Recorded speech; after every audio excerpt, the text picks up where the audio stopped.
యెషయా గ్రంథము 26వ అధ్యాయం 3వ వచనం. ఎవని మనస్సు నీ మీద ఆనుకొనును వానిని నీవు పూర్ణ శాంతి గలవానిగా కాపాడెదవు. ఈరోజు ప్రవక్త అయిన యెషయా ఇశ్రాయేలు ప్రజల గురించి మాట్లాడుతూ ఉన్నారు. ఏమని మాట్లాడుతున్నట్టు, ఎవని మనస్సు నీ మీద అనుకుంటుంది వాడిని నువ్వేం చేస్తావంట, పూర్ణ శాంతి గలవానిగా. మనస్సు అనేది అందరికీ ఉంటుంది. మనస్సు అనుకోవాలి. మనిషి అనుకుంటే ఉపయోగం లేదు. మనిషి అనుకుంటే కనపడదు, కానీ మనసు అనుకుంటే ఆ దేవుని కనపడుతుంది, కానీ మనుషులకు ఎవరికి కనపడదు. కనుక మనసు అనేది చాలా అతి ప్రాముఖ్యమైనదన్నమాట. అన్నింటిలో కంటే మనసు చాలా ప్రాముఖ్యమైనది. మనసుకున్నంత వేగము, మనసుకున్నంత స్పీడ్ ఇంకా దేనికి లేదన్నమాట. కనుక మనిషికి దేవుడు నేత్రలు ఇచ్చాడు. నేత్రం ఏ వస్తువు చూడంగానే మనసు ఏంటంట, వెంటనే దాని మీదకి వెళ్ళిపోతుంది. మనసు వెళ్ళి దాన్ని ఆకర్షిస్తుంది. మనసు అది చేయాలంటే చేపిస్తుంది, అది వద్దే వద్దంటే ఆగేస్తుంది. మనసే మంచిది అన్నమాట. కనుక మనసు చేయమంటే చేతులు అది, కాళ్ళు అది. మనసు వద్దంటే కాళ్ళు చేతులు కూడా ఆగిపోతుంది. హల్లెలూయా. కనుక మన మనసు ఈ లోకానుసారం చూస్తే అనేకమైన వాటి మీద మనము ఆనుకుంటూ ఉన్నాం. అనేకమైన వాటి మీద ఆనుకోవటం వల్ల మనకు పరిపూర్ణమైన శాంతి, పరిపూర్ణమైన సమాధానము, పరిపూర్ణమైన సంతోషం మనకి కలగట్లేదు. కనుక మన మనసు దేవుని మీద ఆనుకుంటే కలిగే విషయాలు నేను కొన్ని మాటలు మీకు జ్ఞాపకం చేస్తాను. అందరూ శ్రద్ధగా వినండి. యోహాను సువార్త 13వ అధ్యాయము 23వ వచనం చూద్దాం. యోహాను సువార్త.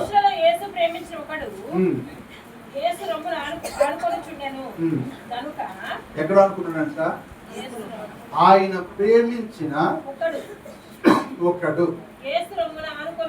ఎక్కడ అనుకుంటున్నాడు ఆయన? నేను చెప్పే సబ్జెక్ట్ ఏంటంటే ఆనుకుంటా. చెప్పండి అందరు నోట్ తెలిసి, ఆనుకుంటా. ఇప్పుడు యేసు ప్రేమించిన వ్యక్తి యేసు రొమ్మున ఆనుకొనుచుండెను. ఎవరు రొమ్మున ఆనుకుంటున్నాడు? యేసయ్య రొమ్మున ఆనుకుంటున్నాడు. ఎవరు ఆయన చెప్పండి? యేసయ్య రొమ్మున ఆనుకునే ఆయన ఎవరు చెప్పండి? యోహాను గారు. యోహాను గారే ఎక్కువగా యేసయ్య రొమ్మున ఆనుకుంది. ఎవరంటే యోహాను గారు. యోహాను గారికి యేసుప్రభువుకి ఎంతమంది శిష్యులు? 12 మంది శిష్యులు. ఈ 12 మంది శిష్యుల్లో అందరికీ అద్భుతాలు, స్వస్థతలు, ఆశ్చర్యకార్యాలు అన్నీ కూడా కలిగి ఉన్నారు. కానీ యోహాను గారికి దేని మీద ఎక్కువ ఆశ అంటే, దేని మీద ఎక్కువ మనసు అంటే వాక్యం మీదే మనసు. యోహాను గారికి చెప్పండి, యోహాను గారికి వాక్యం మీదే మనసు ఉంది. అందుకే యోహాను గారు ఎన్ని రాశాడంటే, ఒక సువార్త రాశాడు, 3 పత్రికలు రాశాడు, ప్రకటన గ్రంథాన్ని రాశాడు. 5 గ్రంథాలు రాశాడు, 5 పుస్తకాలు రాశాడు. ఎవరంటే యోహాను గారు. యోహాను గారు రాసిన 5 పుస్తకాల్లో కూడా ఆయన మొట్టమొదటి మాట ఏముందంటే, యోహాను సువార్త ఒకటి చదవండి.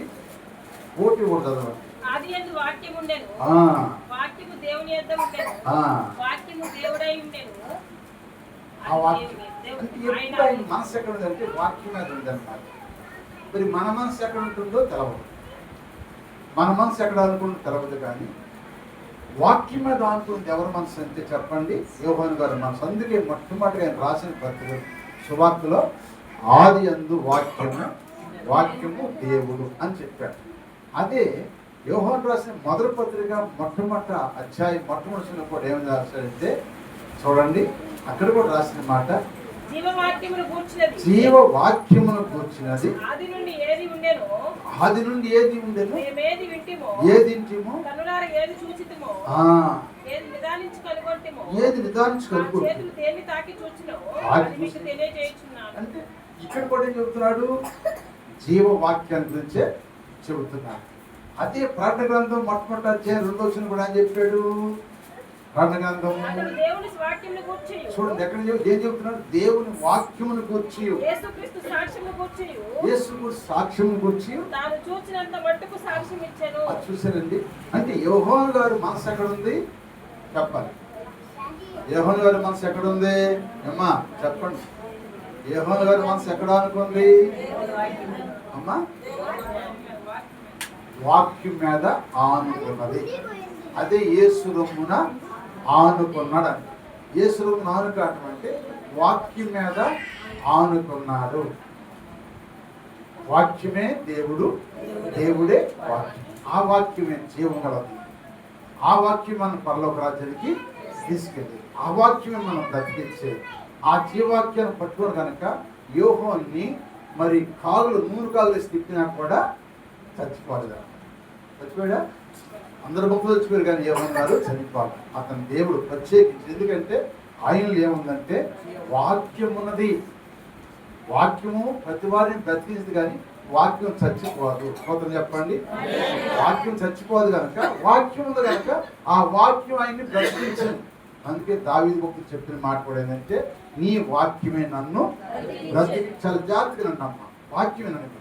వాక్యమే చాలా ప్రాధాన్యత. ముందు వాక్యం మీద ఆనుకోవాలి. నువ్వు వాక్యం మీద ఆనుకుంటే నువ్వు గంటల తరబడి ప్రార్థన చేస్తున్నా నీ నోటంటే వాక్యం వచ్చింది కానీ ఏరే మాటలు రావండి. వాక్యం మీద ఉండాలి. నీ ధ్యానం అంతా వాక్యం మీద ఉండాలి. వాక్యం మీద ఉండాలి ధ్యానం. వాక్యాన్ని బట్టి నువ్వు ప్రార్థన చేస్తే ఆ వాక్యం నేను ఏంటంటే చెప్పండి నీకు జయాన్ని కలిగిస్తుంది, నీకు విజయాన్ని కలిగిస్తుంది. సూర్యుడు ఆగిపోమంటే ఆగిపోయాడు, చంద్రుడు ఆగిపోమంటే ఆగిపోయాడు, యేసు నామములో లెగమంటే లేచాడు. వాక్యాన్ని బట్టి ప్రార్థన చేసినప్పుడు ఆ ప్రార్థనకు దేవుడు గొప్ప శక్తిని అనుగ్రహించాడు. అందుకే యోహాను గారు యేసయ్య రొమ్మును ఆనుకున్నట్టుగా మనందరం కూడా ఈ కడవ దినాల్లో యేసయ్య రొమ్ము మీద ఆనుకుందాం గాక. సంతోషం. ఒకసారి గట్టిగా స్తోత్రం చెప్పండి, గట్టిగా చెప్పండి, గట్టిగా చెప్పండి. ఆనుకుందాం, ఆయన మీద ఆనుకుందామా? ఆయన మీద ఆనుకోవడానికి నేను ఒక 5 నిమిషాలని చెప్తా టయానికి లేకుండా చేస్తాను. స్తోత్రం చెప్పండి. ఇప్పుడు ఆయన మీద ఆనుకోవాలి. పాటలు కూడా దాని మీద చక్క పాటలు. పైనే ఆనుకొని రాస్తున్నా అని పాట చక్కగా పాడుతుంది. హల్లోయ. మనం ఆయన మీద ఆనుకోవాలి. ఎవరి మీద అనుకోవాలి? నీ డబ్బు మీద అనుకున్నా, నీ ఇంటి మీద అనుకున్నా, నీ బంధువుల మీద అనుకున్నా, నీ స్నేహితుల మీద అనుకున్నా, నీ నాయకుల మీద అనుకున్నా ఒక దినంలో అందరూ కూడా నిన్ను విడిచిపెట్టి వెళ్ళిపోతారు. కానీ యేసయ్య మీద నువ్వు ఆనుకుంటే ఆయన నిన్ను విడిచిపెట్ట నిన్నే కాదు నీ కుటుంబాన్ని కూడా విడిచిపెట్టకుండా తరతరాలు మన దేవుడు ఆశ్రయిస్తాడు. అందుకే ఆయన మీద మనము ఆనుకుందుము గాక. ఎవరో ఆనుకున్నారు కొన్ని మాటలు మీకు జ్ఞాపకం చేస్తాను. చూడండి, న్యాయాధిపతుల గ్రంథము 16వ అధ్యాయము 26వ వచనం. న్యాయాధిపతుల గ్రంథము 16వ అధ్యాయము 26వ వచనం. 10 నిమిషాలు అయిపోయింది. 16:26. సంసోను తన చేతిని పట్టుకొని 16:26 న్యాయాధిపతులు 16:26. సంసోను తన చేతిని పట్టుకొని బంటులతో ఇట్లా నేను ఈ గుడికి ఆధారముగా ఉన్న స్తంభములను నన్ను తడవనిచ్చి ఉడుగుము, నేను వాటి మీద ఆనుకొందును. అది ఎక్కడ అనుకుంటాన్నాడు ఇప్పుడు సంసోను ఎక్కడ అనుకుంటానన్నాడు? సంసోని షోయోక రోయిలో నుంచి ఎలీల చేతుల నుంచి ఒళ్ళ నుంచి ఫిలిష్తీయులు పట్టుకెళ్ళిపోయారు. దాగోను దేవత గుడిలోకి తీసుకెళ్ళిపోయారు. ఆ గుడిలో అతన్ని పెట్టారు. ఆయన గురించి పరిహాసం చేస్తున్నారు. అప్పటికే 2 కళ్ళు తోడపడ్డాయి. ఆ గుడిలో తీసుకెళ్ళారు, పరిహాసం చేస్తారు. పరిహాసం చేస్తున్నప్పుడు ఆ సంసోను అక్కడ పక్కన ఉన్నవారిని అడిగాడు, అయ్యా ఈ గుడికి ఆధారంగా ఉన్న స్తంభాలు ఏమంటే చెప్పయ్యా, నేను వాటిని ఆనుకుంటాను అన్నాడు. ఏమన్నాడు చెప్పండి? ఆ గుడికి స్తంభాలు ఉన్నట్టు నేను ఆనుకుంటాను అన్నాడు. ఏంటి ఆనుకున్నాడు? ఏ గుడి స్తంభాలు అయ్యి? దాగోని గుడి స్తంభాలకు ఆనుకున్నాడు కానీ దేవుని గుడి స్తంభాలకి ఆనుకోలేదు. స్తోత్రం చెప్పండి. హల్లెలూయా. కనుక ఇతను ఎటువంటి సంసోను దేవుడిచ్చిన ఆత్మ కలిగి, కానీ సంసోను పైకి భక్తి అల్లవాడే కానీ అతనికి స్త్రీలను చూస్తే వ్యభిచారాత్మ అల్లకి వచ్చాడు. స్త్రీకాంక్ష ఎక్కువ అనమాట. ఎవరికి? సంసోను. పైకి భక్తుడే, పైకి బలాఢ్యుడు, పైకి భక్తుడే కానీ అతని మనసులో ఉండేది చెప్పండి, అతని మనసులో ఎప్పుడు స్త్రీలే. ఎవరంటే చెప్పండి? స్త్రీలే. స్త్రీల మూలనగా జీవితాన్ని పాడు చేసుకున్నాడు. తల్లి మాటలు లేదు, తండ్రి మాటలు లేదు, వినలేదు. నాకు ఆ పిలుపుని పిల్లలు తీసుకొచ్చి చెయ్యన్న, అది నాకు ఇష్టమైంది అన్నాడు. తల్లి ఆడుకుంటుంది, ఒరే బాబు మనకి ఇస్రాయేల్ చక్కని వాళ్ళు ఉన్నారు, వాళ్ళు పిల్లలు వద్దురంటే విన్నాడా? వినలేదు. రాజాకు పోయాడు, తర్వాత సత్తారులోకి వెళ్ళాడు, తర్వాత శౌర్యకు లోయలోకి వెళ్ళాడు. ఇప్పుడు ఆయన మనసు అంతా ఏడుందంటే పైకి భక్తి. ఈనాడు కూడా చాలా మంది పైకి భక్తి వేసి ఉంది, లోపల మనసులో వ్యభిచార ఆత్మ. స్త్రీ మీద పురుషుడికి, పురుషుడి మీద స్త్రీకి ఆత్మ పనిచేస్తుంది, వ్యభిచార ఆత్మ పనిచేస్తుంది. ఈ ఆత్మ ఆనుకుంటుంది అన్నమాట. ఇప్పుడు ఈ ఆత్మ ఎడారుకుంది, గుడి స్తంభాల మీద ఆనుకున్నది. స్తోత్రం చెప్పండి. గుడి స్తంభాల మీద ఆనుకుంది. దేవుడు యోహాను గారి మనస్సాము వాక్యం మీద అనుకుంది, సంసోను గారి మనసు ఎడనుకుంది అంటే అతనికంతా కాంక్ష ఏంటంటే స్త్రీల మీద. స్త్రీకాంక్ష. ఈనాడు స్త్రీకాంక్ష, ధనాకాంక్ష వల్లే చాలా మంది భక్తులు పడిపోతున్నారు. ధనాపేక్ష వల్ల పడిపోతున్నారు, స్త్రీల వల్ల పడిపోతున్నారు. చాలా రకరకాలుగా జరుగుతున్నాయి సంఘాలు ఈ రోజు. హల్లెలూయా. ఇప్పుడు సంసోను దానికి ఆనుకున్నాడు. ఆ గుళ్ళు నాతో పాటు అతను కూడా చచ్చిపోయాడు. ఏమైనా ఉపయోగం ఉందా చెప్పండి? లేదు. ఈనాడు కూడా చాలా మంది మందిరానికి వస్తున్నారు, పైకి భక్తిగా, పైకి భయభక్తులు ఉంటున్నారు, కానీ వారు హృదయాల్లో ఏముందంట? స్త్రీకాంక్ష, పురుషకాంక్ష, ఈ కాంక్షలు ఎక్కువైపోయింది. ధనాకాంక్ష, ఈ కాంక్షలు ఎక్కువైపోయి వాడి మనసు అంతా అక్కడ ఆనుకుంటుంది. హల్లెలూయా. అందుకే సంసోను మనసు ఆనుకోమట్టి సంసోను జీవితం పతనం అయిపోయింది. రెండవ ఆయన చూద్దాం. చూడండి, సమూయేలు మొదటి 2వ గ్రంథము మొట్టమొదటి అధ్యాయం 6వ వచనం. సమూయేలు 2వ గ్రంథము 1వ అధ్యాయము 6వ వచనం. గిల్బో పర్వతమునకు నేను అకస్మాత్తుగా వచ్చిన. ఎక్కడ ఉన్నాడంటే ఎక్కడ అనుకున్నాడు? ఈటి మీద ఆనుకోను. ఎక్కడ అనుకున్నాడు? నీళ్ళు కాదు, ఈట. ఈట అంటే కత్తి కాదు, కథాస్థలం అంటారు చూడండి, వారుగా ఉంటుంది. బడిసె. ఈట అంటే బడిసి కింద లెక్కేస్తాడు. బడిసెను ఆ ఈటి మీద ఆనుకున్నాడు. ఎవరు? సౌలు రాదు. అంటే దీని భాగం ఏంటంటే సౌలుకి ఎప్పుడు కూడా రాజకాంక్ష అనుకుంది. రాజకాంక్ష అంటే నేను తప్ప ఇంకెవరు రాజుగా ఉండకూడదు అని ఆ కాంక్షతో దావీదు 10,000 జైలు కొట్టినప్పుడు, సౌలుకి 1000 జైలు కొట్టినప్పుడు అతని మీద ఇతనికి విషపు చూపు చూశాడు.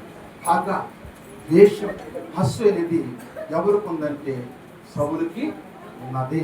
సౌలుకి బాగా దేశం వల్లనే ఈటి మీద ఆనుకున్నాడు. ఈటి మీద అంటే పొడుచుకున్నాడు, ఈటి మీద పడ్డాడు, ఈటి మీద చచ్చిపోదామని కొడుకున్నాడు అనమాట. ఎందుకంటే నా పగ తీరలేదు, నా కక్ష తీరలేదు, నాకు ఇదే శరణం అని చెప్పి ఈటి మీద ఆనుకున్నాడు. దాని భావం ఏంటంటే అతనిలో ఏముందంటే పగ, దేశము.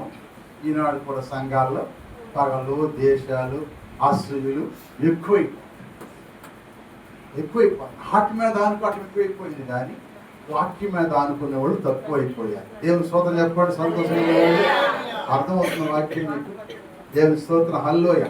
కనుక అందుకే అతను దేశంలో ఉన్నాడు కనుక అతను దేశము పగ వల్ల అతను నీటి మీద ఆనుకుని చనిపోయాడు. నేను ఎవరెస్ట్లో గురించి చెప్పుకొస్తాను, టైం కాదు. మూడో మాట మీకు జ్ఞాపకం చేస్తాను. ఏబు గ్రంథం 8వ అధ్యాయం 15వ వచనం. అతడు తన ఇంటి మీద ఆనుకొనగా అది నిలవదు. చూడండి, మూడవది ఎక్కడ అనుకున్నాడంట? ఇంటి మీద. చాలా మందికి ఇంటి మీదే ఉంది మనసు. నిజం, ఇల్లు వదిలిపెట్టి రారు బయటికి, ఇల్లు వదిలిపెట్టి రారు. అది జరుగుతూ ఉంటారు, ఇది జరుగుతూ ఉంటారు, అటు చూస్తూ ఉంటారు, ఇల్లు చూస్తూ ఇల్లు చూసుకుంటూ ఉంటారు. ఇల్లు చూస్తే ఏమిటి దాసి, ఇంటి మీదే ఏమిటి దాసి. ఏమండి ఉన్నదంటారు, ఇంటి మీద ఉండొద్దని నేను అంటున్నా. ఇంటి మీద ఎంతవరకు ఉండాలి ఆశ, అంతవరకు ఉండాలి. అతను ఇంటి మీద ఆశ పెట్టుకున్నాడు కనుక ఆ ఇల్లు నిలవలేదు అన్నాడు. స్తోత్రం చెప్పండి. మనం కూడా దేని మీద మనం ఆశ పెట్టుకుంటామో అది మన దగ్గర నిలవదు. దేని స్తోత్రం చెప్పండి. హల్లెలూయా. దేని మీద ఆశ పెట్టుకున్నావు నువ్వు, అది నిలవదు నీకు.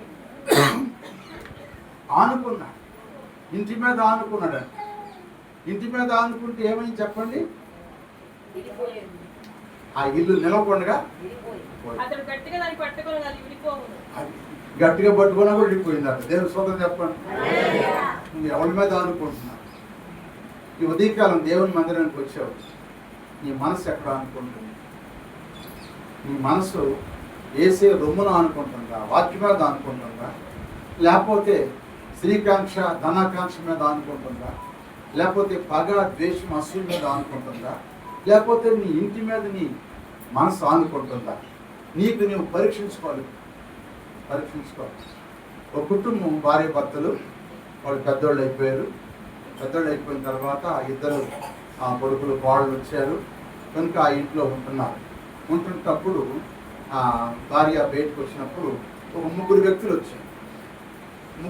వచ్చి అమ్మ ఈ ఇంట్లోకి రావచ్చు అని అడిగితే రండి అయ్యా రండి అంటే మేము ముగ్గురు వస్తాం, ఎవరు కావాలో చెప్పన్నారు. ఈ ముగ్గురు వస్తానంట. ఇంతే ఈ ముగ్గురు మీరు ముగ్గురులో ఎవరంటే మీ పేర్లు అంటే అడగమంటే ఆయన చెప్పాడంట.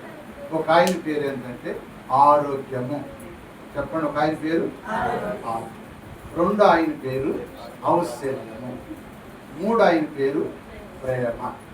ఈ ముగ్గురులో నీకు ఎవరు కావాలో వాళ్ళని పిలువు, వాళ్ళే వస్తారని చెప్పాడంట. ఈ ముగ్గురులో ఇప్పుడు ఆరోగ్యము, ఔశ్వర్యము, అయితే ఇప్పుడు సరే మా ఆయన కనుక వస్తానని చెప్పి లోపలికి వెళ్ళినట్ట భర్త. ఏమంటే మన ఇంటికి ముగ్గురు వచ్చారు, ఆ ముగ్గురు పేర్లు చెప్పారు. ఎవరైనా ఒక్కళ్ళే వస్తారని నేను ముగ్గురు రమ్మంటే ముగ్గురు ముక్కళ్ళే వస్తావు అన్నారు కనుక మరి ఎవరిని పిలవమంటావు అని అందంట భార్య. అంటే భర్తనంట ఏమే నాకు అసలు ఆరోగ్యం లేదు కదా, ఆరోగ్యానికి పిలివే అని చెప్పాడంట. ఏమన్నాడు? ఆరోగ్యాన్ని పిలువమని చెప్పాడు. చెప్తే ఇదాన్ని ఏమందంట, ఏమయ్యా ఆరోగ్యం పిలిస్తే ఏమైంది, మనం ముసలమైపోయాము, ఇప్పుడు మనం డబ్బు కావాలి కదా, మన అవసరం తెలుసుకుందాంలే అయ్యి అంటున్నాడు. ఏమేమంటుంది, మన నిన్ను పోషించాలని డబ్బు కావాలి కదా, నాకు డబ్బు కావాలి కదా, అందుకని అవసరం పిలుస్తాను అంటున్నాను. ఆయన ఏమంటున్నాడు, ఆరోగ్యం ఉంటే నేను అన్ని చేసి పెడతాను, నీకు తెచ్చి పెడతాను అంటున్నాడు ఆయన అంటుంది. ఇంక నీకు ఆరోగ్యం ఎడొచ్చింది, ముసలోడు అయిపోయి కదా, నీకు ఆరోగ్యం రాదు కానీ డబ్బు ఉంటే ఆ డబ్బుతో మనము పోషించబడవచ్చు అని ఏమేమి కోరుతుంది, ఔషర్యం కోరుతాం. ఆయన ఏం కోరుతున్నాడు, ఇద్దరు గొడవాడుకుంటే కోళ్ళు వచ్చిందంట. అత్తమ్మ పెద్దోళ్ళు అయిపోయి ఎందుకు అట్లా గొడవాడుకుంటారు, మీ ఇద్దరు ఇప్పుడు ఆరోగ్యం కోసం ఔషధం కోసం గొడవాడుకోకూడదు, మీ ఇద్దరు ఇప్పుడు ప్రేమ కావాలని కోరుకుంటారు. ఏం కావాలి ఇప్పుడు, ఏం కావాలమ్మా, ప్రేమ కావాలని కోరుకో, ప్రేమ ఉండాలి కదా, ప్రేమ కావాలని కోరుకోమని వాళ్ళు చెప్పారు. ఆ మాట నచ్చింది. అప్పుడు ప్రేమే కావాలి, ఎందుకంటే మరి గొడవ ఎందుకు, ఆరోగ్యం లేదని ఆయన, డబ్బు లేదని ఇద్దరు తగదలాడుకుంటారు. ఇద్దరు తగాదులు ఆడుకుంటున్న సమయంలో ఇప్పుడు వాళ్ళు ఏం చేసింది, ప్రేమను పిలుచుకోండి. ప్రేమ ఉండాలి ఈ రోజుల్లో. ముసలికి ఇద్దరికి ఏముండాలి, ఏముండాలండి? ఒకరి మీద ఒకరికి ప్రేమ ఉండాలి. కనుక ఆ ప్రేమ ఉంటే రోగమైనా బాధ లేదు, డబ్బు లేకపోయినా బాధ లేదు. ప్రేమ ఉంటే మంచిది తాగినా సంతోషమే అని చెప్పింది. అప్పుడు వెళ్ళి అయ్యా ప్రేమ గారు మీరు రండి అని చెప్పింది. ప్రేమను రమ్మన్నప్పటికి ప్రేమతో పాటు ఇద్దరు కూడా వస్తున్నారు అక్కడ లోపలికి. ఏంటి ఇద్దరు వస్తున్నారు? ప్రేమగా రమ్మంది, వేరే ఒక్కడే వస్తున్నారు కదా, ఒక్కడే రండి. మరి ముగ్గురు వస్తున్నారు ఎందుకంటే ప్రేమ లేకపోతే మేము ఉండలేము. దేని స్వతం చెప్పండి. ప్రేమ లేకపోతే మేము ఉండలేము. ప్రేమ ఉంటేనే ఆరోగ్యం, ప్రేమ ఉంటేనే ఔశ్వర్యం అని ఆ ముగ్గురు ఐక్యగలరు. దాని మీద అనుకోవాలి కానీ, ప్రేమ మీద అనుకోవాలి కానీ, ఏమన్నా ఇంటి మీద అనుకోని నీకు వచ్చే ఉపయోగం ఏముంది? ఇల్లు ఎత్తుకుపోతామా? ఒకళ్ళు అంటారు నాది నాది నాది నాది అంటారు, నాది నాది అంటారు. ఏమైనా ఎత్తుకెళ్తున్నారు వాళ్ళు? అవన్నీ ఆడే ఉంటాయి. నాది నాది అని మనం వాదన అడుకోవాలి. నాది నాది అని మనము వాదన అడుకోవాలి. కనుక మనము ఏటి మీద అనుకోవాలి? ఇప్పుడు చెప్పాలి. ఏటి మీద అనుకోవాలి? ఈ మూడు ఎట్టా ఉన్నాయి చెప్పండి. ఈ మూడు ఎట్టా ఉన్నాయి? బాధకరంగా ఉన్నాయా, మంచిగా ఉన్నాయా? మాట్లాడరే. మంచిగా ఉంటాయి, బాధకరంగా లేవు. ఒకటి చెప్పండి, శ్రీకాంక్ష మీద ఆనుకున్నాం, గుడి స్తంభాల మీద ఆనుకున్నాం. రెండవది ఇంటి మీద ఆనుకున్నాడు, అంటే పగా దేశ. మూడవది ఇంటి మీద ఆనుకున్నాం. కానీ వీటి వల్ల ఇప్పుడు మనకి ఏటి మీద అనుకోవాలో ఆ మాట మీకు జ్ఞాపకం చేస్తాను. చూడండి ఒక మాట. దేవుని స్తోత్రం. ఇంకొక 7 నిమిషాలు ఉంది, నేను ముగిస్తాను. హల్లెలూయా. ఇప్పుడు మనం ఎక్కడ అనుకోవాలంటే ఏప్రిల్ రాసిన పత్రిక 11వ అధ్యాయము 21వ వచనం చదవండి. ఏప్రిల్ రాసిన పత్రిక 11వ అధ్యాయము 21వ వచనం. ఈ శ్వాసమును బట్టి యాకోబు అవసాన కాలం అనే మాటకి మరణ కాలము అని ఉంది అన్నమాట. యేసేపు కుమారులలో ఒక్కొక్కరిని ఆశీర్వదించి తన చేతి కర్ర మొదల మీద ఆనుకొని దేవునికి నమస్కారము చేసెను. చప్పట్లు కూడా దేవుని కనపడతామా? హల్లెలూయా, హల్లెలూయా, హల్లెలూయా. యాకోబు అవసాన కాలం అంటే మరణకాలం అని తన 11వ కుమారుడు యేసేపు బిడ్డలను ఆశీర్వదించి తన చేతి కర్ర మొదల మీద ఆనుకొని దేవునికి నమస్కారము చేశాను. అంటే ఆయన పుట్టింది మొదలుకొని ఆయన చనిపోయే వరకు కూడా ప్రార్థనా జీవితం కలిగి ప్రార్థనా జీవితం కలిగిన వాడు ఎవరంటే యాకోబు గారు. ప్రార్థనాపరుడు.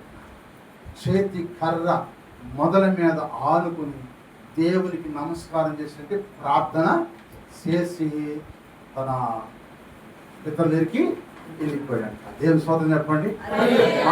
మరణకాలం వరకు కూడా ఏదైనా ప్రార్థన చేశాడు. మనం చేస్తున్నామా? మనం ప్రార్థన చేస్తున్నామా? ఆరోగ్యం ఉంటే కొంతమంది ప్రార్థన చేస్తారు, అనారోగ్యం ఉంటే కొంతమంది ప్రార్థన చేస్తారు. ఎప్పుడు ప్రార్థన చేయరు అందరూ. మరి ఆయన భక్తుడు, ఆయన పుట్టిన మొదలుకొని తల్లి దగ్గర పెరిగిన కానించి కూడా ప్రార్థనాపరుడు. ప్రార్థనా జీవితం ఈ కడవ దినాల్లో మనము కలిగి ఉండాలి. ఆ ప్రార్థనే దేవుని కర్ర. స్తోత్రం చెప్పండి. ఆ కర్ర నీ చేతిలో ఉంటే అది నిన్ను పడకుండా 148 ఏళ్ళు వచ్చినా కూడా యాకోబుని పడకుండా కాపాడింది కర్ర. ఆ కర్ర క్రమానికి సాదృశ్యం. క్రమం ఉంటూ లేదు. రాత్రిపూట చూస్తున్న కొంతమంది, మీరు సాధ్యమంత వరకు పంచన్న కట్టుకోండి, లేకపోతే ప్యాంటు వేసుకోండి, లుంగీలు కట్టుకుని మందిరంలోకి రాకూడదు. వాస్తవంగా చెబుతున్నాను. ఒక క్రమ పద్ధతి కూడా ఉండాలి సంఘంలో. క్రమాన్ని పాటలు పూర్వకాలు చక్కగా లుంగి ప్యాంట్లు వేసుకొచ్చేవాళ్ళు, లేకపోతే పంచులన్నా కట్టుకోవచ్చు. ఇప్పుడు పంచులు లుంగి ప్యాంట్లు పోయి లుంగితో చేస్తున్నారు, ఆటోమేటిక్గా వచ్చి కూర్చుంటున్నారు. అంటే దేవుని సన్నిధి కాదనుకుంటున్నారు కొంతమంది. అలా ఎప్పుడు ఉండకూడదు. మనం వృద్ధాప్య వరకు కూడా, చనిపోయే వరకు కూడా క్రమాన్ని పాటించాలి. చేతి కర్ర మొదల మీద ఆనుకుని దేవునికి నమస్కారం అంటే ప్రార్థన చేసి పితల దగ్గరికి వెళ్ళిపోయాడు. ఆనుకున్నాను. ప్రాణం ఉన్నంత వరకు కూడా ప్రార్థన మీదే మన జీవితం ఆనుకుని జీవించుదుగాక. ప్రాణం ఉన్నంత వరకు ఆయన మీద ఆనుకోవాలి, ప్రార్థన మీద ఆనుకోవాలి. జీవితం ప్రతి ఒక్క విషయానికి ప్రార్థన మీద ఆనుకో. ఆ ప్రార్థన నిన్ను ఏం చెప్పండి, నీ పరిస్థితులన్నీ మారుస్తుంది, నీ కష్టాలన్నీ మారుస్తుంది, నీ సమస్యలని మారుస్తుంది. కనుక ఒక క్రమాన్ని పాటించండి. అసలు క్రమం లేదు. కొద్దిన మంది సేవ చేస్తుంది, ఏడుపు వస్తుంది కోసం. క్రమం లేదు, క్రమంగా రావట్లేదు, క్రమంగా కూర్చోట్లేదు, క్రమంగా వాక్యం వింటలేదు. క్రమంలో అనేది తప్పిపోతుంది. ఎవరి ఇష్టానుసారంగా వచ్చటం కూర్చోటం వెళ్ళిపోవటమే. కానీ వాక్యం చెప్పిన తర్వాత ఏదో ప్రార్థన చేస్తుంటే పక్కోళ్ళు పురుగొలిపి చేయండి అమ్మా, దేవుడు మనకి రాత్రి మాట్లాడాడు, లేకపోతే రోజు మాట్లాడమ్మా, ప్రార్థన చేసుకుందాం అని పురుగొలిపోడు లేదు. సంఘం పురుగొలిపోడు లేదు. ఆ పని మోగమొద్దులా కూర్చుంటున్నారు. ఆ ఒక్కళ్ళు ప్రార్థన చేస్తున్నారు, ఆశ్రదించి వెళ్ళిపోవాలి. ఇంతేనా? క్రమం ఉండొద్దా? ప్రార్థన చేసి వాక్యం విన్న తర్వాత ఆ వాక్యాన్ని బట్టి అందరు నోరు తెరిచి ప్రార్థన చేసుకోవద్దా? పరిశుద్ధాత్మ దేవుడిని తాకొద్దా? ఇక్కడ తాగపోతే ఇంటికి వెళ్ళినాక ఎంత అవుతాడు? ఇక్కడికి తాకే అగ్ని మండుచుండను, అది ఆరిపోకూడదని వాక్యం ఉంది. కనుక అగ్ని ఇక్కడే మండే, దర్శన స్థలంలోనే మండుతుంది అగ్ని. ఈ అగ్ని నువ్వు ఆరిపేసుకోమాట. ఈ అగ్ని నువ్వు ఆరిపేసుకుంటే ఈ జీవితంలో ఎక్కడ నువ్వు ఎగలేవు. వెలిగింపు రాదు. ఆ వెలిగింపు లేకపోతే నువ్వు ఎంతకాలం పెట్టినా శూన్యమే. నువ్వు ఆ మహిమ చూడలేవు. అని చెబుతున్నాను. కనుక మనము యాకోబులాగా ప్రార్థనా జీవితం మీద ఆనుబంధముగాక. అప్పుడు ఆనుకున్న సంఘమే ఎత్తబడిద్దంట. 5వ మాట చెప్పి ముగిస్తాను. చూడండి, పరమ గ్రంథము 8వ అధ్యాయం 5వ వచనం చదవని ప్రార్థన చేసుకుందాం. టైం 10:30 అవుతుంది. ఇంకో 3 నిమిషాలు ఉంటాయి. 8 పరమతలు 8 చూడండి, తన ప్రియుని మీద ఆనుకొని అరణ్య మార్గమున వచ్చినది. ప్రియుని మీద ఆనుకుంది. ప్రియుడు అనగా యేసు ప్రభువారు. అరణ్య మార్గం తన ప్రియుని మీద ఆనుకుంది. ఎవరు? సంఘం. సంఘం ప్రభువు మీద ఆనుకోవాలి. యేసయ్య మీద మనం ఆనుకోవాలి. స్తోత్రం చెప్పండి. యేసయ్య మీద నువ్వు ఆనుకుంటే నీ జీవితాన్ని దేవుడు మార్చును గాక. నిజంగా ఆనుకోవట్లా నీ మనసు. నువ్వు నిజంగా దేవుని మీద ఆనుకో, నీ పరిస్థితులన్నీ కూడా దేవుడు హఠాపంచి చేసేసి నీకు కావాల్సిన దేవుడు నీకు అనుగ్రహించును గాక. నీ మనసు దేవుని మీద ఆనుకోవట్లేదు. నా ప్రియుడైన యేసుక్రీస్తు వారు, యేసుక్రీస్తు మీద సంఘం అనే షోల మధ్య ఆనుకుంది కనుక ఎక్కడికెళ్తుంది? పరలోకం వెళ్తుంది. స్తోత్రం చెప్పండి. ఎక్కడికెళ్తుంది? భూలోకం నుండి పరలోకానికి వెళ్తానికి అరణ్య మార్గంలో వెళ్తుంది. అరణ్యం అనగా లోకం. లోకంలో నుండి ఎక్కడికెళ్తుంది? ఇప్పుడు ఆమె అరణ్యంలో ఉండగా, లోకం అరణ్యంలో ఉండగా పరలోకం ఎక్కిపోతుంది. నువ్వు అనుకుంటున్నావా? నువ్వు అనుకుంటున్నావా? నువ్వు మందిరానికి వస్తున్నావు కానీ మందిరంలో మాటలు నీ వదిలిపెట్టి వెళ్ళిపోతున్నావు కానీ వాటిని బట్టి ఆనుకుని ప్రార్థన చేస్తున్నావా? ఏం ఆనుకుంటున్నావు చెప్పండి. సంసోను ఆనుకున్నాడు గుడి కింద, విగ్రహాలను గుడి కింద పెట్టి చచ్చిపోయాడు. అంటే అతనికి విగ్రహాదుల మీదే ఉంది కనుక, కామవాద మతమాచారాలు ఉన్నాయి కనుక వాటితో చచ్చిపోయాడు. సౌలు వీటి మీద అనుకున్నాడు, బాగా దేశం కక్షతో ఉన్నాడు కనుక అప్పుడే చచ్చిపోయాడు. ఏమండి? ఇంటి మీద ఆనుకున్న బిల్హాదు కుటుంబం చెప్తున్నాడు, ఇంటి మీద ఆనుకున్న కుటుంబం నిలబడు. ఇంటి మీద ఇల్లు మన శాస్త్రం కాదు, ఆ ఇల్లు మన శాస్త్రమైంది కనుక జాగ్రత్తగా దేవుని వాక్యాన్ని ఎవరి మీద ఆనుకో. నాకు ప్రార్థన మీద ఆనుకున్నాడు కనుక ఆయన దీర్ఘాయుష్మంతుడిగా బతికాడు. తన జీవితకాలం అంతా దేవుని మీద ఆనుకున్నాడు. దేవుడు ఆశీర్వదించాడు. ఆ జీవితంలో కూడా నాయన యోహానులాగా వాక్యం మీద, యాకోబులాగా ప్రార్థన మీద మనం ఆనుకుంటే ఒక దినమున ప్రియుడు మనల్ని తీసుకెళ్తాడు. ఇందా చిన్ని సాక్షి ఇచ్చింది కదా, ఇవాళ భోజనం జరగాల్సిన కార్యక్రమానికి ఏమైందంటే ఆ ఇంట్లో ఒక వ్యక్తి చనిపోయాడు. సంతోషం తెల్లారితే సంతోషం అని సంతోషంగా భోజనం పెట్టుకోనుకున్నారు. ఇందులో దుఃఖము ఏ దినమును ఎవరికి ఏం సంభవిస్తుందో తెలియదు. దేవుని రాక సమీపంగా ఉంది. దయచేసి గమనించి నీ మనసు ఎక్కడ ఆనుకుంటుందో నీకు నీవే పరీక్షించుకుని, నీ మనసు ఒకవేళ వాక్యానుసారంగా ఆనుకుంటే నాకు తీసే తప్ప నీ మీదే నా మనసు ఆనుకోవాలని ప్రియుని మీద ఆనుకో, యేసు ప్రభు మీద ఆనుకో, వాక్యం మీద ఆనుకో, ప్రార్థన మీద ఆనుకో. అప్పుడు నీకు దేవుడు పూర్ణ శాంతినిచ్చి నిన్ను కాపాడునుగాక. అందుకే ఆయన మన కొరకు పూర్ణ శాంతిని ఇవ్వటానికి మన మీద ఆనుకుని ఆయన వచ్చి మన కొరకు ప్రాణం పెట్టాడు, మన కొరకు తిరిగి లేచాడు, మన కొరకు త్వరగా రాబోతున్నక ఈ వాక్యము నీతో మాట్లాడింది, నాతో మాట్లాడింది, అందరితో మాట్లాడుతున్న కనుక ఇప్పుడు నీవు నిర్ణయం చేసుకుని దేని మీద అనుకుంటావో నీకు నీవే తీర్మానం చేసుకుని ముందు సాగిపో. దేవుడు వాక్యాన్ని బట్టి అందరినీ ఆశీర్వదించును గాక. ప్రార్థన చేసుకుంటాం. నేనైతే చెప్పబో సాక్ష్యం ఏంటంటే, మరి పోయిన వారం కాకుండా అంతకుముందు నాకు ఆనహానియ సాయంత్రం ఫోన్ చేశాడు. ఫోన్ చేసి అమ్మా ఏం చేస్తున్నారు అన్నాడు. అప్పుడే నాన్నోడు వచ్చాడు నా దగ్గరికి. బాగలేదు చూపించుకుంటాను రమ్మంటే నాన్న చూపిస్తాను రమ్మని చెప్పి వచ్చాడు. మరి అన్నీ ఫోన్ చేసి అమ్మా బాగానే ఉన్నారంటే బాగానే ఉన్నాను అన్నాడు. సరేనా అన్నీ ఇంకేంటంటే ఇట్లా నాన్న బాగాలేదమ్మా ఇట్లా మూత అంకులు వచ్చిందని చెప్పాడు. నాకైతే అసలు ఆ టైంలో గుండె అయిపోయింది. ఏంటనే మూత అంకులు అంటే ఇప్పుడు అందరికీ స్ట్రోకులు వస్తున్నాయి, రోజులు బాగోట్లేదు కదా, స్ట్రోకులు వస్తున్నాయి. నాకు అసలు ఇట్లంతా చోట్లు పట్టేసి ఏంటి అంటే ఇట్లా దానికి కొంచెం మూత అంకులు వచ్చిందమ్మా, ఇమ్మీడియట్గా హాస్పిటల్కి తీసుకెళ్ళాము, అన్నీ చేయించాము. ఇప్పుడు బాగానే ఉందని చెప్పాడు. కానీ నాకు అసలు కాలు చేయలేదన్నమాట. ఆ రోజుల్లో నాకు షివరింగ్ వస్తూనే ఉంది. మరి ఎందుకు ఇలా వచ్చిందని చెప్పి నేను వెంటనే లైవ్ పెట్టి చూశాను. ఆ లైవ్లో చూస్తూ ఉండగా లాస్ట్లో నిజంగానే మూత అంకులు వచ్చేసింది. నాకు అసలు ఎలా ఉందంటే అలా ఉంది. అప్పుడు మరి ఎందుకు పెట్టవి శోధ నాకు తెలియదు. కానీ మరి ఆత్మీయ తండ్రి ఇట్లాగైతే మరి సంఘం పరిస్థితి ఏంటి, ఇక్కడ మరి మేమేమైపోవాలి, మేము ఎట్లా వెళ్ళాలి, మాకేంటి, మరి మాకు కాపరి ఎవరని చెప్పి చాలా ఆలోచనలు అటైలు మైండ్లో తిరిగిపోయినాయి. ప్రభు తగ్గిపోయి మంచిగా సాక్ష్యం చెప్పుకుంటాను అనుకున్నాను. నేను అడుగుతున్న తండ్రి గురించి ప్రార్థన చేస్తూనే ఉన్నాను. ఎందుకంటే మనం ప్రార్థన చేసుకున్నా చేసుకోకపోయినా మనం వెనుకున్న కాపరి ప్రార్థన మనకి ఎంతో బలమైంది అంటారు. నిజంగా ఆ కాపరి ప్రార్థన ఉండబట్టి మనం కూడా ఎంతగానో దేవుడి కృపను బట్టి మంచిగా ఉంటున్నాము. మరి నేను ఎప్పటి నుంచో రావాలంటే నాకు ఆఫీస్లో కూడా చాలా ఇబ్బందిగా ఉంటుంది. ఎగ్జామ్ స్టార్ట్ అయింది 10వ తరగతులకి. అవన్నీ మేమే చూసుకోవాలి, ఎవరు ఎక్కడ వేయాలన్నీ మేమే చేయాలి. ఇక ఆ పని వల్ల కూడా నాకు రావడం కుదరలేదు. ఎప్పుడెప్పుడు వస్తానా, ఎప్పుడెప్పుడు సెలవిస్తారా అని చెప్పి సెలవులు కూడా అడిగేది ఎవరు అన్నారు. ఇక దేవాన్ని నిజంగా నాకు మాత్రం వెళ్ళి చూడాలని చెప్పి నేను రాత్రి బయలుదేరి వచ్చాను. అది చూడగానే చాలా ఏడుపు వచ్చింది. ఆత్మీయ తండ్రికి తనకి ఇద్దరికి మంచి ఆరోగ్యం ఉండాలని వారి ఇద్దరి గురించి అనుదినం ప్రార్థన చేయండి. ఎందుకంటే ఆయన వయసు నుంచి శక్తి నుంచి చేస్తున్నాడు సేవ. మరి దేవుడి కృపను బట్టి ఆయన కాలపూడి మందిరం కట్టుకోండి ఆశ. మరి అందరూ కూడా ఈ విషయం గురించి మీరు ఆలోచించండి. నేను చెప్పొచ్చు చెప్పకూడదు నాకు తెలియదు కానీ, ఎందుకంటే దేవచుడి కోరిక అనేది దేవుని కోరిక అంటారు. మరి తండ్రి ఒకటే చెప్తున్నాడు, నేను పోయేలోపు మాత్రం మందిరం చూడాలమ్మని అంటున్నాడు. మరి దాని గురించి కూడా సంఘం ఒకసారి అందరూ ఆలోచించి మరి అందరూ ఒక ఐక్యతగా ఉండే మాటనే ఆయన భరోసా మందిరం పని కూడా జరుగుతుంది. ఎందుకంటే ఏ టైం ఎవరికి ఎలా జరుగుతుందో ఏంటి ఎవరు ఊహించలేని పరిస్థితిలో ఉన్నాము.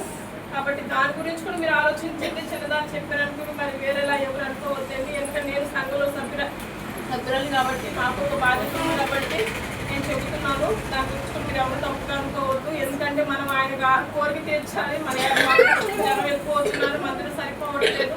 మరి మందిరం గురించి మీరు అందరూ మరి ఒకసారి ఆలోచించండి. మరి ఆత్మీయ తల్లిదండ్రులు ఇద్దరికి మంచి ఆరోగ్యం రావాలని, వాళ్ళిద్దరు ఎక్కడికి వెళ్తున్నా కూడా దేవుడు తోడుగా ఉండాలని, మరి ఆత్మీయ తల్లి కూడా మంచి తగ్గ మరి గురించి మీరు అనుదినం ప్రార్థించండి. వాళ్ళ ప్రార్థన సంఘంకి చాలా ఇంపార్టెంట్ అనమాట.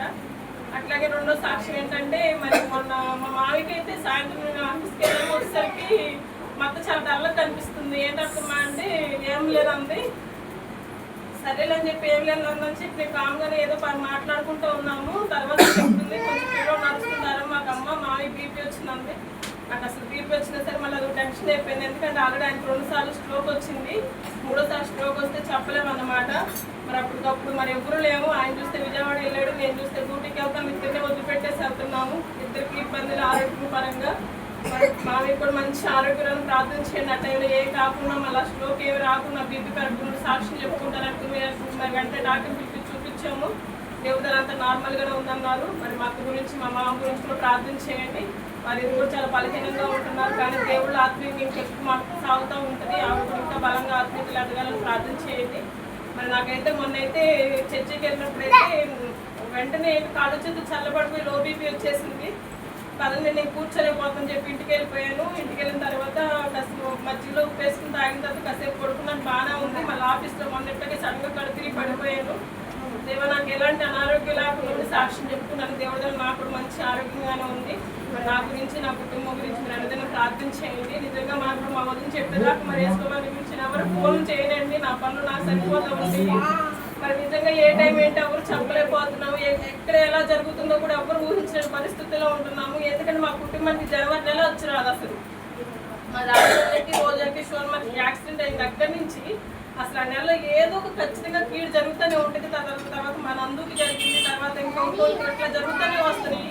నిజంగా జనవరి నెల మా కుటుంబానికి వచ్చి రావట్లేదు.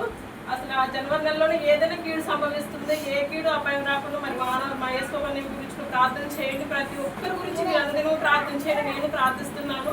నాకు ఒకటి నా కోసం అందరూ బాగుండాలి, అందరూ బాగుండాలి. మీరు అందరూ ప్రార్థన చేయండి. మరి నాకు ఇచ్చిన భర్త గురించి కూడా ప్రార్థన చేయండి. మరి ఆ భర్త కూడా రోజు విజయవాడ వెళ్ళి వస్తున్నాడు, అక్కడే ఉంటున్నాడు. మరి తన యొక్క రాకపోకల్లో కూడా తోడుండాలని, మంచి ఆరోగ్యం ఇవ్వాలని ప్రార్థన చేయండి. మరి నాకు ఇచ్చిన బిడ్డ చదువులోనూ అన్ని విషయాలను తోడున్నా ప్రార్థన చేయండి. నా ఆడబిడ్డల గురించి వాళ్ళందరి గురించి ఆరోగ్య ప్రార్థన చేయండి. మరి 10వ తరగతి రాస్తుంది, మా కీర్తి ఒకటి రాస్తుంది, మళ్ళీ మా బాబు కూడా రాస్తున్నారు. వాళ్ళిద్దరు అందరూ రాస్తుంది. 10వ తరగతి బిడ్డలు అందరికీ మంచిగా ఎగ్జామ్స్ మంచిగా రాయాలని, మంచిగా పాస్ అవ్వాలని అందరూ ప్రార్థన చేయండి. నా తల్లిదండ్రుల గురించి మరి మా చెల్లి గురించి కూడా ప్రార్థన చేయండి. మా చెల్లి అయితే మరి నేనైతే ప్రెగ్నెంట్ అయితే అనుకున్నాను. అమ్మాయికి 3 నెలలు అనుకున్నాను. కానీ నేను హాస్పిటల్కి వెళ్ళి చూపిస్తే అమ్మాయికి ఏం లేదని చెప్పారు. చాలా బాధపడుతుంది. ఆ బిడ్డ కూడా త్వరగా దేవుడికి బహుమానం ఇవ్వాలని, ఆ బిడ్డ ఎక్కడి నుంచి ఉద్యోగానికి వెళ్తున్నా ఆ బిడ్డ కూడా దేవుడికి మంచిగా చేసుకోవాలని, మంచిగా తోడుండాలని నలుగురు ప్రార్థన చేయండి. మరి ముఖ్యంగా మరి ఆత్మీయ తల్లిదండ్రుల గురించి, మా గురించి, నా తల్లిదండ్రుల గురించి నలుగురు ప్రార్థన చేయండి. ఇదే నా సాక్షి దేవుడు.